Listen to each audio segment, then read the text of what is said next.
heard a lot today about what Reese Lansing wants, but we're here to talk about what Reese Lansing needs, what he needs to survive, what he needs to stay alive. What he really needs is his kidney back, the kidney that was illegally taken from him by doctors at Allister City Charity Hospital. But members of the jury, you can't give that back to him today. You can't give the kidney back that was taken from him by those doctors.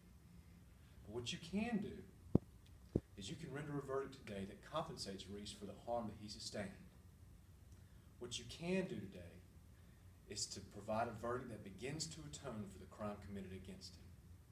What you can do today is declare the hospital's conduct deplorable and unacceptable in a civilized society.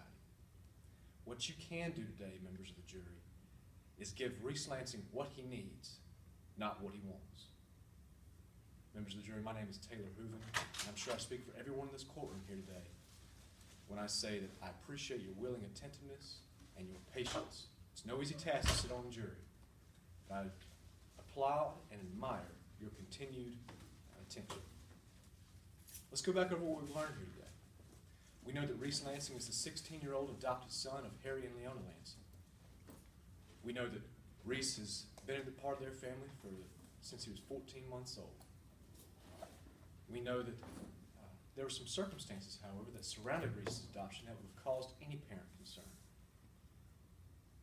We know that Reese's biological mother, Kendra James, died with a tragic kidney disease brought on by a genetic defect. And members of the jury, this information would trouble any parent.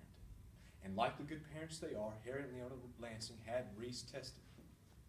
And when they did, they found that Reese carried the same genetic defect that predisposed Reese to PKD, or polycystic kidney disease. But they never told Reese about this. And that's perfectly understandable. That's a parent's burden to bear. That kind of information should not weigh on the shoulders of a small child. And until it became an issue, it was never brought up. And members of the jury, you now know that as Reese grew, so did his intelligence. Reese is an exceptionally smart boy. He's 16 years old, and he's going to graduate with a degree in pre-med. He's going to medical school at the University of Stanford. He'll be a doctor before he's able to buy a beer or rent a car. But members of the jury, no amount of intelligence can ever compensate for wisdom. Wisdom only comes with age, and Reese is but a child. And whether Reese cares to know it or not, no amount of intelligence could have ever prepared that child to make the man's choice that he made. You've heard about Taylor Warren. You've heard her sad story. You now know that Reese fell in love with her, and out of love and out of affection decided to give up one of his kidneys in unsanctioned, unconsented to surgery. You know that he kept his parents, Harry and Leona, in the dark, and went ahead and proceeded to have his kidney removed and donated to Taylor Warren, out of love and out of affection. But that's also understandable. Love makes people do crazy things.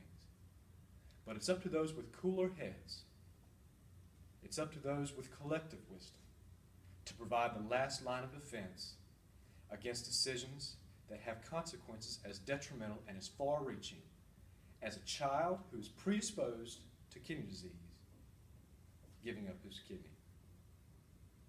Members of the jury, the defendant hospital was that last line of defense today. They had the cooler heads. They had the collective wisdom. And they dropped the ball. They dropped the ball in a big way. You've heard today that not so much as a question was asked of Reese as to his age. Nobody asked Reese, how old are you? And aside from that, there were various medical records, hospital records, various documents that Reese filled out that he falsified that should have sounded the alarm had somebody cared enough to ask the question. And members of the jury, the hospital's failure to ask the most basic question is the reason we're here today. You now know that this court has granted to the plaintiffs summary judgment on the issue of liability. You now know that We're not here talking about whether or not the hospital is liable, but rather the question is, how liable do you find them to be? We're here discussing only the damages aspect of this case. And specifically, we're talking about two phases of damages: actual damages and exemplary damages. Now, on this hand, actual damages contemplate future medical expenses, future lost earnings, and pain and suffering. And on this hand, exemplary damages are awarded to punish and deter wrongful conduct that society has judged and deemed unacceptable. Now, we talk about these two phases of damages separately and independently of one another because they're just that. Your actual damage determination should in no way affect your exemplary damage determination, and vice versa. Now, members of the jury, it's been our burden today to prove to you that there's a reasonable probability that Reese Lansing will sustain these damages in the future. If we have proved to you any more than 50%, that it is any more than 50% likely that Reese will sustain these damages in the future, then it is not only your duty, but it's your obligation to award a figure that you believe fairly and fully compensates Reese for his loss. Let's talk about actual damages. This is the verdict form that you'll be using. On it, as we said, are phases of damages for future medical expenses, future lost earnings, and pain and suffering. And I'll take these one at a time, and I'll start from the bottom for some clarity. Future medical expenses contemplate the actual financial or physical loss that Reese will suffer in the future. You've heard testimony from Dr. Charlie Skinner saying, in all reasonable medical probability, Reese Lansing will contract and suffer from polycystic kidney disease, or PKD, at the time he's 35 years old. And when he does, he will incur huge medical expenses in his fight against kidney disease, in his fight to stay alive.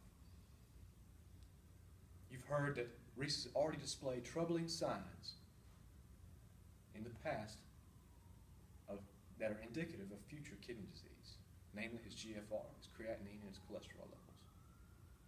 And when the time comes that that disease manifests itself, it will cost Reese $2,878,836 just to stay alive. Now, number two on the verdict form contemplates future lost earnings. We know that Reese is a brilliant boy. We know that Reese is going to medical school at Stanford University. We know that his potential is almost limitless.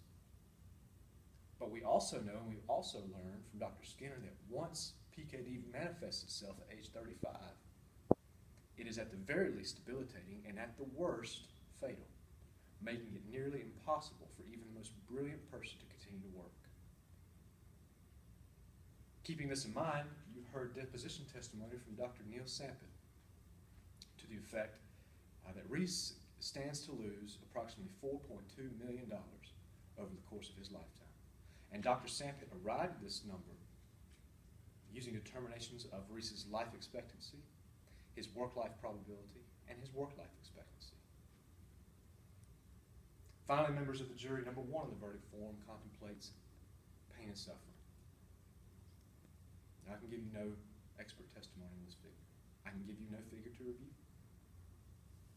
But the question you must keep in your mind, the question you must ask yourselves, is what will Reese's pain be worth? How much will compensate Reese for the pain, the fatigue, the urinary tract infections, the kidney stones, the bruising,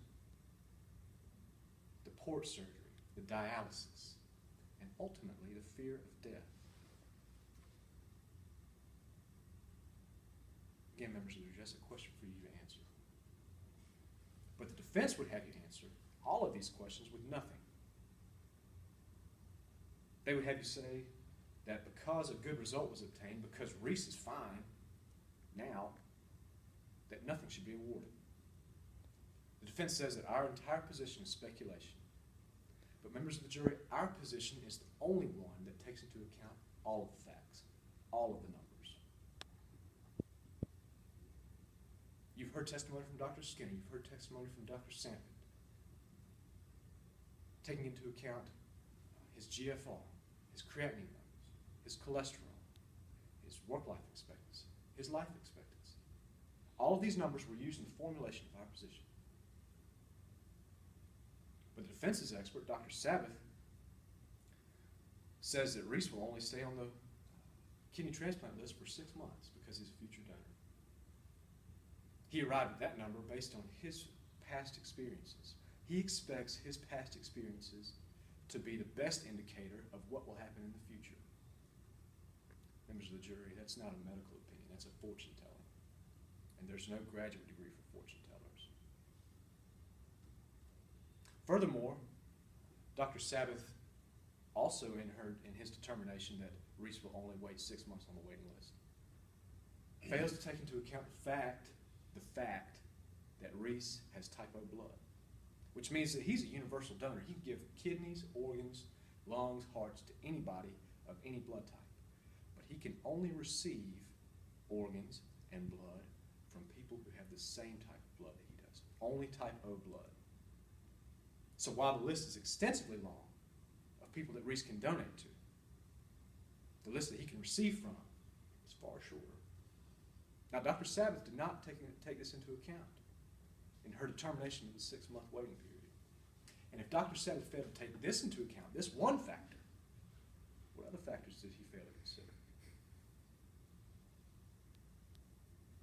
Furthermore, you heard deposition testimony from the defense's economist, Maggie Jordan, and she agrees with Neil Sampett on just about everything.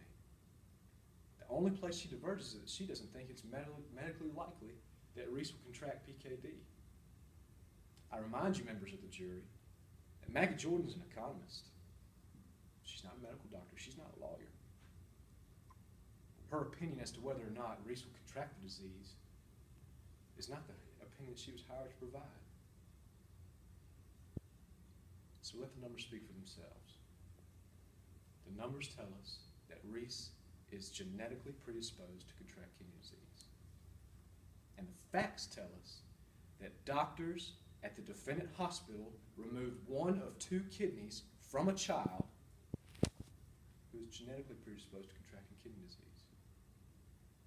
Reese will now have to fight against this disease with only 1 kidney. Don't let Reese do that alone. Don't let Reese do that without holding the hospital responsible for its actions. Which brings us to the discussion of exemplary damages. Now, as we stated before, exemplary damages are those awarded to punish or deter wrongful conduct. And the question you must ask yourselves now is, what conduct did the hospital perform that was so bad? What's worth punishing? How about by failing to take the most basic step? How about failing to ask the most basic question? How about failing to review the most basic paperwork? You've heard deposition testimony from Don Kiefer saying that the kidney transplantation process is of the most intricate and complex procedures. And yet with all that complexity, with all that intricacy, the most basic and most natural first step, asking how old a patient is, was completely overlooked. Or worse, nobody cared enough to ask the question. And even if they didn't ask the question, at least they had access to the paperwork. You've heard testimony that the paperwork was available to them. Paperwork detailing Reese's birthday, detailing Reese's blood work, detailing all of these things about Reese. Were the records available to them? Yes. Did the hospital personnel have access to these records? Yes. Did the hospital personnel have ample time to review these records? Yes. Were the records ever reviewed? No. But the defense takes a position that all's well that ends well. Reese and Taylor are fine, so let's just go home.